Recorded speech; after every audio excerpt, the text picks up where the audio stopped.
Hi guys, I'm back. In this video, we're going to talk about the vitamin that can actually help you lose weight. Can you guess what it is?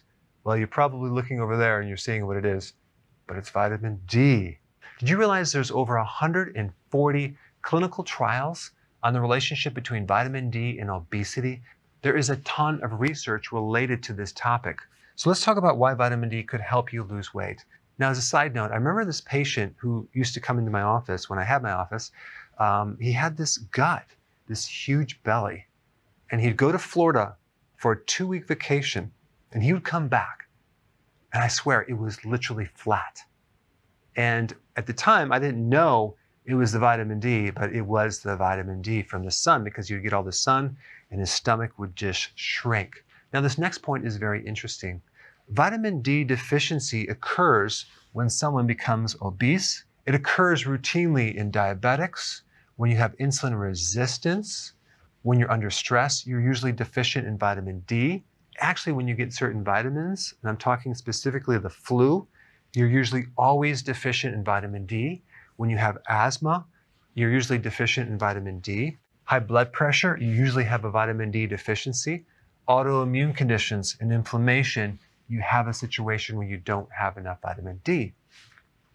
Now, what's interesting, if you look at all these conditions, what would be the common thread?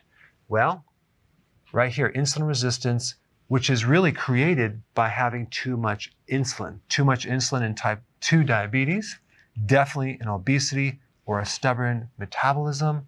High insulin will cause high blood pressure, it will cause inflammation, and also when you're under stress and you raise cortisol, that can then lead to high levels of insulin, which can then lead to insulin resistance and diabetes.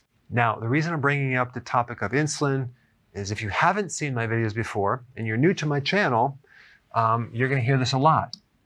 High insulin is behind weight problems. And when you take vitamin D, you actually lower stress, you decrease insulin, you decrease inflammation, especially back pain, you decrease estrogen, you increase the good bacteria, and I'm going to put a lot of references down below so you can check this out. And also you decrease metabolic syndrome, which is behind this here, and this right here. So the ideal scene is to get a lot of sun, but if it's winter, take vitamin D. I would recommend routinely taking 20,000 IUs. And if you're actually taking